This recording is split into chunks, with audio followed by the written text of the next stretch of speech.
दोस्तों, एक कहावत है कि इतिहास समय-समय पर खुद को दोहराता है और भारतीय सिनेमा की तरह ही भारतीय राजनीति में भी इतिहास एक बार फिर से खुद को दोहराने के लिए तैयार दिख रहा है और यह मौका बन रहा है 2025 के बिहार विधानसभा चुनाव में।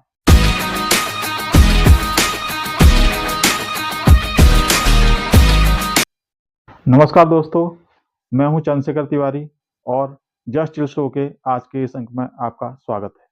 दोस्तों, आज से लगभग 43 वर्ष पहले वर्ष 1982 में राशि प्रोडक्शन की एक फ़िल्म आई थी, नदिया के पार।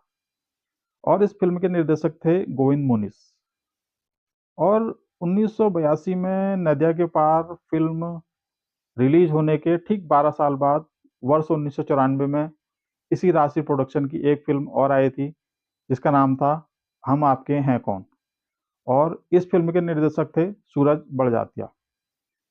2 अलग-अलग वर्षों में बनी हुई फ़िल्में, 2 अलग-अलग निर्देशक, लेकिन दोनों फ़िल्म की कहानी और कथानक बिल्कुल एक जैसा और फ़िल्म का परिणाम भी एक जैसा।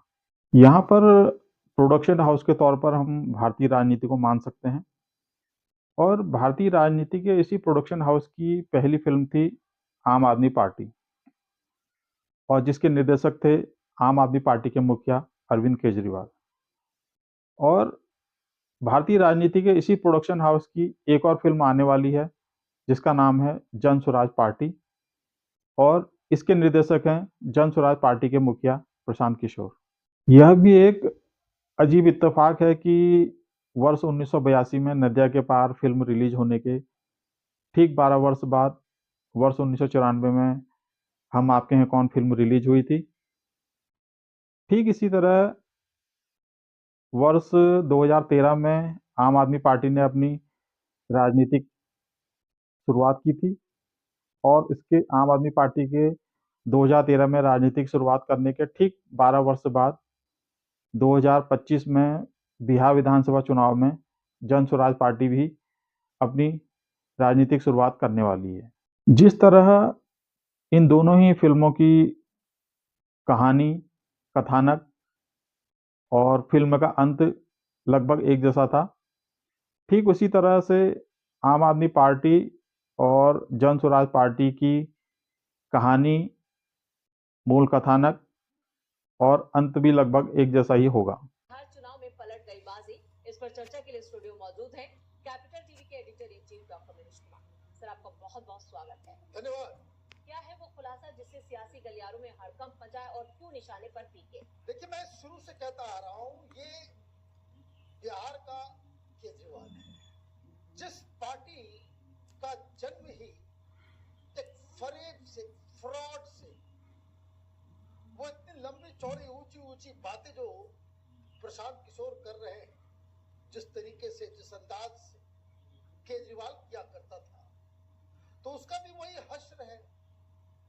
बिहार की गरीब जनता भोली भाली है और आप इतना बड़ा पाप कर रहे हो गरीबों को ठगने के लिए। जहां आम आदमी पार्टी भ्रष्टाचार के मुद्दे को सीढ़ी बनाकर दिल्ली की सत्ता पर काबिज हुई थी, वहीं जन स्वराज पार्टी बेरोजगारी, पलायन और बिहार के समग्र विकास की कहानी बिहार की जनता को सुनाकर बिहार की सत्ता पर काबिज होना चाहती है। थोड़ी याद अरविंद केजरीवाल की आ रही होगी। क्यों? क्या आपको, आप बिहार का केजरीवाल तो नहीं है? यही बात है कि भाई देखिए, एक और सवाल, क्योंकि फिर आप सारे सवाल फॉलो अप गेस करके आंसर देंगे। उन्होंने भी यही कहा था 2013 में कि भाई मैं मोहल्ला क्लिनिक बनाऊंगा, मैं सबके लिए सबको सहूलियत दूंगा कि आपके सारे बच्चे जाएंगे गवर्नमेंट स्कूल को मैं प्राइवेट स्कूल की तरह बना दूंगा। उन्होंने किया भी, पर ऐसी राजनीति की शेल्फ लाइफ कितनी है? जहां आम आदमी पार्टी ने लोगों को भरोसा दिलाया था कि आम आदमी पार्टी अन्य राजनीतिक दलों से हटकर एक अलग किस्म की राजनीति करना चाहती है, भ्रष्टाचार को खत्म करना चाहती है, देश का सर्वांगीण विकास करना चाहती है, लेकिन सिर्फ 10 वर्ष के राजनीतिक जीवन में ही यह आम आदमी पार्टी भ्रष्टाचार के मामले में सभी पुरानी राजनीतिक पार्टियों को पीछे छोड़कर भ्रष्टाचार के शीर्ष पायदान पर पहुंच गई। केजरीवाल ने ही किया ना, भ्रष्टाचार हटाऊंगा, ये कर दूंगा, वो कर दूंगा, ऐसे वैसे। क्या किया इसने? भ्रष्टाचार मिटाने आए थे, महाभ्रष्ट बनकर के दिल्ली से इन्होंने दो बार, लेकिन छलने में वो कामयाब। जब तक दिल्ली की जनता समझती ये तो अपना शीश महल बना लिया। और इसी भ्रष्टाचार के कारण ही आम आदमी पार्टी की दिल्ली की सत्ता से विदाई भी हो गई। उसी प्रकार जन स्वराज पार्टी के संस्थापक प्रशांत किशोर भी यह दावा कर रहे हैं कि उनकी पार्टी में लोग विधायक या मंत्री बनने के लिए शामिल नहीं हो रहे हैं, बल्कि प्रशांत किशोर की दूरगामी सोच और बिहार के विकास के लिए उनका समर्पण देखकर प्रशांत किशोर को सहयोग करने के लिए ही सभी लोग उनकी पार्टी में शामिल हो रहे हैं। इसलिए 2 अक्टूबर को बिहार में बदलाव की यात्रा शुरू की। जी, गांधी जयंती के मौके पर 2 अक्टूबर 2022 यात्रा शुरू कर रहे हैं। अगस्त में पार्टी बन चुकी है, तो अगस्त के बाद सितंबर, अक्टूबर, 2 अक्टूबर को ये यात्रा शुरू कर रहा है। इंडियन एक्सप्रेस ने छापा, मैं देखा, उसने घोषणा की अभी सिर्फ यात्रा है, पॉलिटिकल पार्टी नहीं बनाई है ना। देख केजरीवाल, अभी सिर्फ भ्रष्टाचार मिटाना है, राजनीति ना ना ना। अपने बच्चों की कसम खाता हूं, अर्नब को इंटरव्यू दिया, कल लिख के मैं दे रहा हूं, I will never fight an election in my life.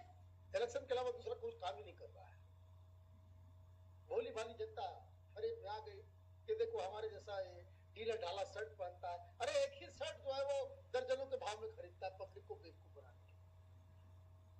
यही उसका गुरु था, सारे इलेक्शन में जो है यही तमाशा करवाता है। तो जितना रणनीति फ्रॉड का इसने बनाया लोगों के लिए, अब उसको आजमा रहा है। अगर 2025 के बिहार विधानसभा के चुनाव में बिहार की जनता ने दिल्ली की मुफ्तखोर बिजली और पानी के उपभोक्ताओं द्वारा 3 बार की गई गलती से भी कोई सबक नहीं सीखा, तो बिहार की जनता को भी दिल्ली की जनता की भांति उसी तरह के परिणाम भोगने के लिए तैयार रहना होगा। क्योंकि मैं अपने वीडियो के शुरुआत में ही आप लोगों को यह बता चुका हूं कि इतिहास समय समय पर खुद को दोहराता है और हमें फिलहाल दिल्ली के इस इतिहास से सबक सीखने की आवश्यकता है। अब यही कहानी जन स्वराज की है, पीके की है, और मैं लगातार एक के बाद एक खुलासे करता जाऊंगा। कहां से पैसा आ रहा है, कौन लोग हैं, क्या है मोटो, किस तरीके से। तो आप सबसे पहले उसकी पार्टी की स्थापना के ऊपर से शुरू होते हैं।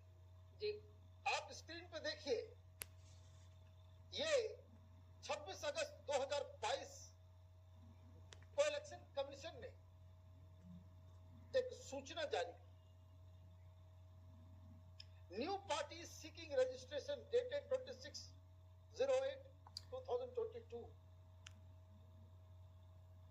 Name of party seeking registration. Election commission में जाकर के रजिस्ट्रेशन का फॉर्म जमा हो गया। नंबर 4 पे है जन स्वराज पार्टी। तो ये तारीख याद रखिए, ये तारीख है 26 अगस्त 2022। आज के इस अंक में बस इतना ही। फिर मिलते हैं किसी नए मुद्दे के साथ। अगर आपको हमारा यह प्रयास पसंद आ रहा है तो मेरा आपसे अनुरोध है कि हमारे इस YouTube channel just chill show को लाइक, सब्सक्राइब एवं शेयर अवश्य कीजिए। और जब तक हम आपके सामने फिर हाजिर हों किसी नए मुद्दे पर अपनी राय रखने के लिए, तब तक आप लोग भी कीजिए जस्ट चिल। धन्यवाद।